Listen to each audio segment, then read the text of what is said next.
A wanted suspect who reportedly fired on a police party which went in search of him in Saint Ann on Christmas Day, is now in custody.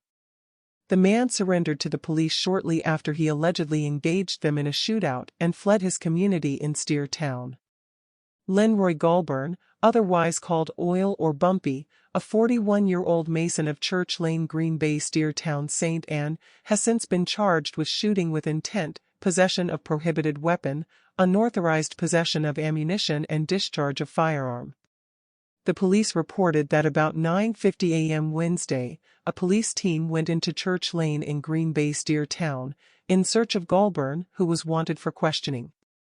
Upon reaching a section of the community, the police say they saw a child who immediately shouted, "Daddy, police."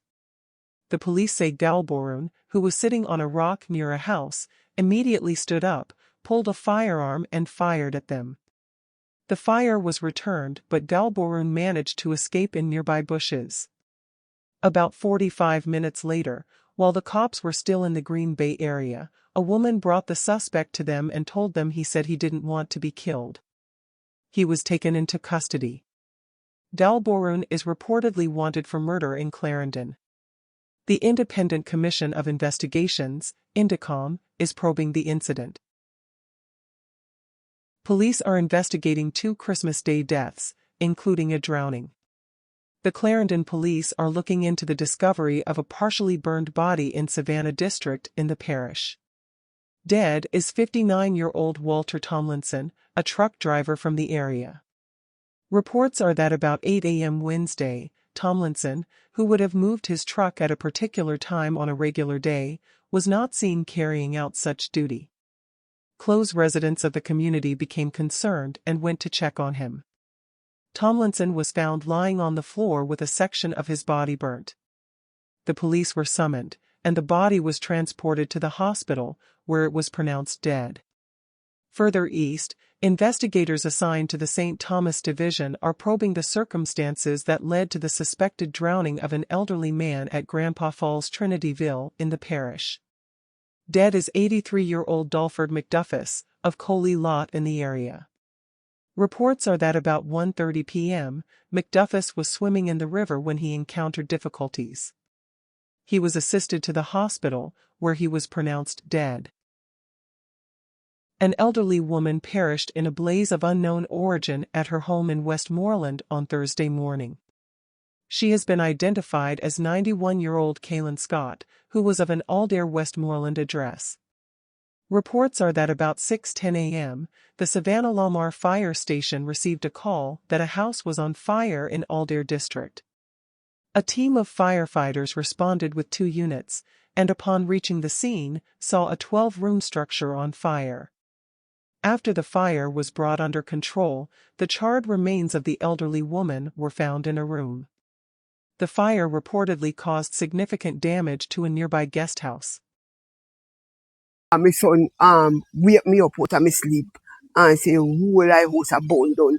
And me drop down and my son said, son, come take me up and put me back in my bed. After he put me back in my bed, he said, I go back down there. And me say, why me start cry. And me say, oh God, me can't believe, say. And he come back with you, say, Mama, burn up. Me say, really, really, Chobikin? Say, Mama, burn up in a fire. Lord, and me drop down and then he say, go and go relax. Mama, go relax. Go relax in your bed before you come down here for a big disaster down here. So a crowd of people, you can't go face it. Crowd of people, and me relax and me wait till about after 10. What time now? What is the time now, Marlene?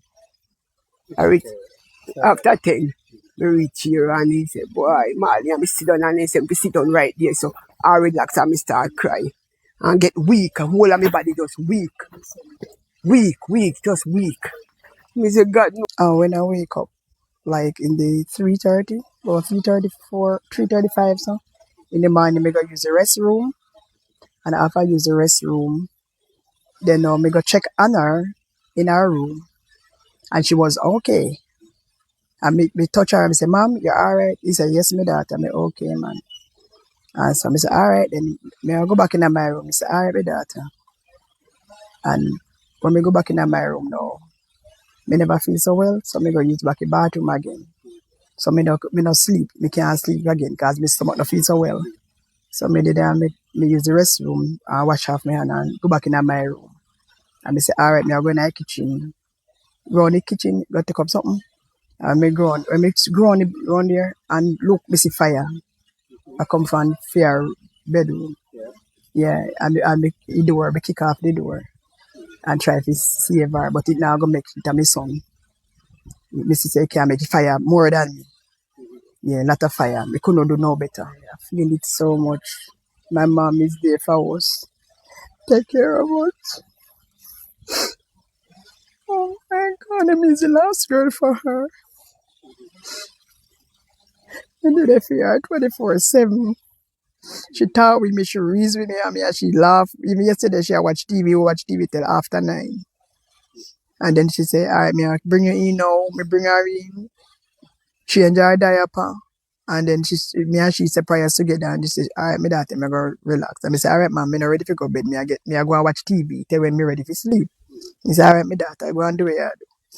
And that's it. Me no more again. And after that, me tell her, say, me get up before day, like I treat her. Call it's about to 4.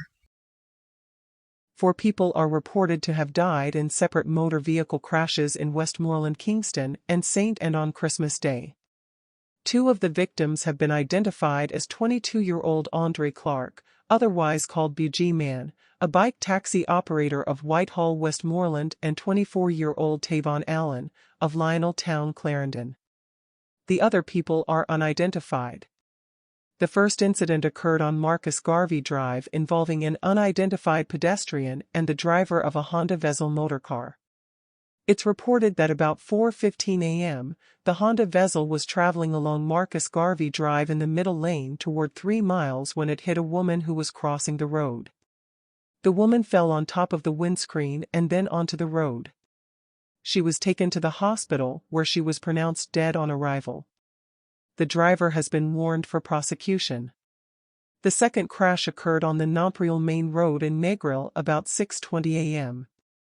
Mr. Clark was driving a Cobra CG 200 motorcycle, with Mr. Allen as his pillion rider, when on reaching 5 meters west of the intersection of Heskett Road, it is alleged that he undertook a motor truck, lost control of the motorcycle and collided in a large boulder.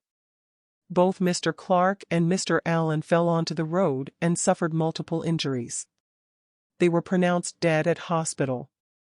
Another motorcycle driver died and the pillion rider injured as a result of a collision along DaCosta Drive in Ocho Rios, St. Anne. It's reported that about 6:50 p.m., a Ministry of Health ambulance was going through the stoplight on green when the motorcycle exited from the 8 Rivers Plaza and made a right turn into its path. Both the driver and pillion rider fell from the motorcycle. They were seriously injured and taken to St. Anne's Bay Regional Hospital, where the driver died.